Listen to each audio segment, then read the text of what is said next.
Hello friends, જય અંબે, જય માતાજી. કેમ છો બધા? મજામાં? સ્વાગત છે તમારું મારી રસોઈની ચેનલ. દિવાળી આવી ગઈ છે, બધાના ઘેર નીત નવી વસ્તુઓ વાનગીઓ બનતી હોય છે. કોઈ મીઠાઈ બનાવે, કોઈ ફરસાણ બનાવે. ફ્રેન્ડ, અલગ અલગ બધાની ચોઈસ હોય છે. તો આજે મેં એક એવી રેસીપી નક્કી કરી છે કે ભાઈ આપણે એમાં ચોકલેટનું કોમ્બિનેશન બી મળી રહે અને મીઠાઈ બી લાગે, અને એમાં ખાંડ નહીં લઈએ, ગોળનો ઉપયોગ કરીને બનાવીશું. હેલ્ધી વેમાં બનાવીશું, બહુ જ મસ્ત બને. ચલો ફ્રેન્ડ, રેસીપી સ્ટાર્ટ કરીએ. તો સૌ પહેલાં આપણે હાથ ધોઈ લઈશું. સ્વીટ છે એટલા માટે. તો ચલો, એના માટે સૌ પ્રથમ પહેલાં જોઈશે માવો. તો મેં માવો લીધો છે. ઘરનો બનાવેલો હોય તો ઘરનો બનાવેલો લઈ લેવાનો, બહારનો હોય તો બહારનો. મારી જોડે બોક્સ હતું એટલે મેં લઈ લીધું છે. બરાબર, તો એમાં આપણે માવો લઈ લઈશું, જે પ્રમાણે જોઈએ એ પ્રમાણે.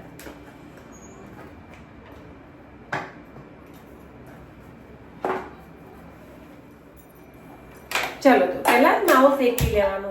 કોઈ ઘી કે વસ્તુ એડ કરવાની જરૂર નથી. માવાને તવીમાં એડ કરી લઈશું, તાસળામાં. બને ત્યાં સુધી નોનસ્ટિક જ લેજો ફ્રેન્ડ, એટલે તમારી રેસીપી મતલબ મીઠાઈ બગડે ના. ચોકલેટનું કોમ્બિનેશન બી મળશે અને મીઠાઈ બી બહુ જ મસ્ત લાગશે ફ્રેન્ડ. અને એમાં બી ગોળવાળી છે એટલે વધારે સારું રહેશે. ચલો, અને એક બાજુ આપણે પાણી મૂકી દઈશું ગરમ, આપણી ચોકલેટ મેલ્ટ કરવા માટે ઉપયોગ કરીશું ચોકલેટનો. તમારી જોડે સાદી હોય તો બી લઈ લેવાની, આવી મિલ્કી બાર હોય તો બી લઈ લેવાની, જે બી હોય. ઓવન હોય તો ઓવનમાં એને, અને ઓવન ના હોય તો તપેલીમાં કાચનો બાઉલ મૂકી અને એને મેલ્ટ કરી લઈશું. બતાવું તમને. ધીમા તાપે આપણે માવાને ગરમ થવા દઈશું. ફ્રીજમાં મૂકેલો માવો હોય ને એટલે એને થોડું પીગળવા દેવાનું. ત્યાં સુધી આપણે ગોળ સમારી લઈશું. સાઈડમાં મેં પાણી બી મૂકી દીધું છે ચોકલેટ બોઇલ થવા મતલબ પીગાળવા માટે. ચલો, માવાને બરાબર શેકાઈ જાય ને એના પછી આપણે અંદર ગોળ એડ કરીશું. અત્યારે માવો ને બધું લો ફ્રેન્ડ, તો બહુ જોઈ વિચારીને લેજો, કાં તો પછી બહુ જ મસ્ત ઘરે બની જાય છે. એટલે ઘરે બનાવજો આવી બધી મીઠાઈઓ. માવો બનાવતા બી વાર નથી થતી ઘરે. ચલો, મસ્ત માવો શેકાઈ ગયો છે. તો એમાં મેં લીધો છે અડધી વાટકી જેટલો ગોળ. જે રીતે તમારે સ્વીટ બનાવવું હોય એ રીતે લઈ લેવાનું.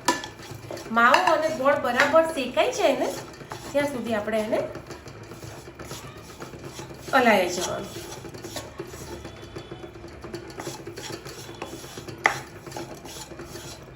અંદર ઇલાયચી પાવડર તમને ભાવતો હોય તો એડ કરી લેવાનું.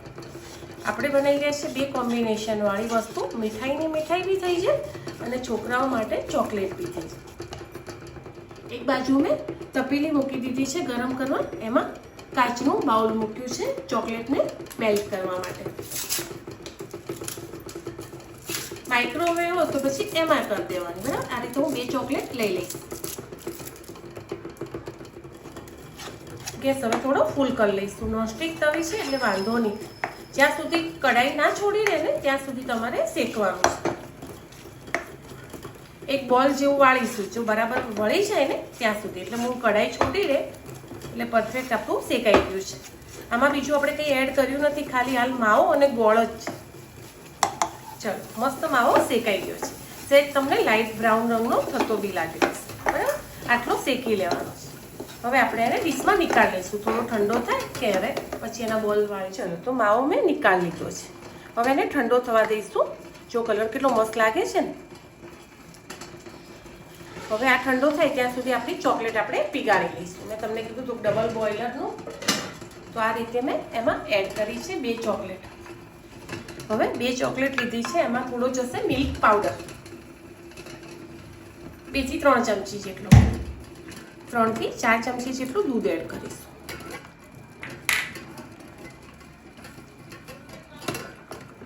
એમાં જશે મિલ્ક પાવડર 2 ચમચી જેટલો.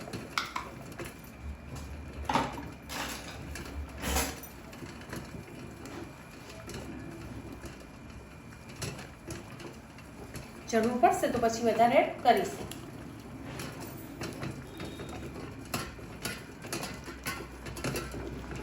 એને મિક્સ કરી લઈશું. ચલો થોડું ઘીવાળો હાથ કરી લઈશું. જ્યાં સુધી આપણી ચોકલેટ ગરમ થાય ને ત્યાં સુધી એના બોલ બનાવી લઈશું અને થોડા એને ફ્રીજમાં ઠંડા કરવા મૂકીશું. તો બે મિક્સ ના થઈ જાય, મતલબ થોડા ઠંડા હોય ને તો માવાના બોલ ચોકલેટને પીગાળી ના લે, નહીં તો ચોકલેટ આપણી પીગળી જશે. આ રીતે આપણે એને જેટલી તમારે જે રીતની નાના મોટી ચોકલેટ બનાવી હોય એ રીતે શેપ આપી દેવાની. અને ચોકલેટ તો પીગળી જ ગઈ છે, પણ તો બી થોડીક વાર એને ઠંડા કરી લઈશું માવાના બોલ. તો ચલો કડક થઈ ગયા છે, દેખાય છે ને તમને પ્રોપર.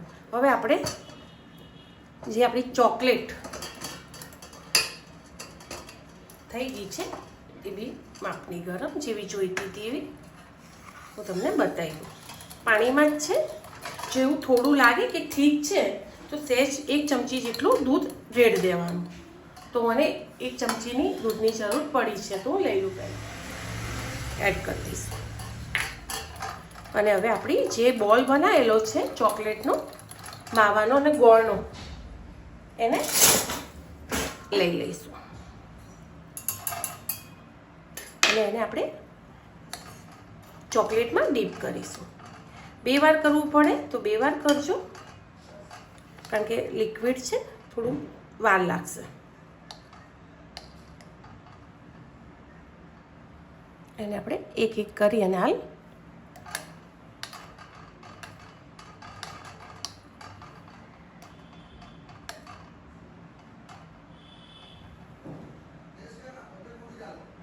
આ રીતે આપણે બોળી લઈશું. ચલો તો હવે મેં થોડી પિસ્તાની કતરણ લઈ લીધી છે. તમારે જે ગમતું હોય એ ડ્રાયફ્રૂટ તમે લઈ શકો છો. તૈયાર છે આપણી માવાની મીઠાઈ વિથ ચોકલેટ. ચોકલેટનો લેયર જેટલું તમે ડબલ કે ટ્રિપલ કરવા માંગતા હોય તો કરી શકો છો. મેં ડબલ જ કર્યું છે. હવે આને આપણે ફ્રીજમાં મૂકી દઈશું. છે ને, છોકરાઓ માટે બી ચાલે અને મોટા માટે બી ચાલે. તો ચલો મૂકી દઈએ ફ્રીજમાં અને આપણે દિવાળી માટે એન્જોય કરીશું. મળીએ આગળના નવા બ્લોગમાં. બાય. ઠંડી થાય અને એન્જોય કરો.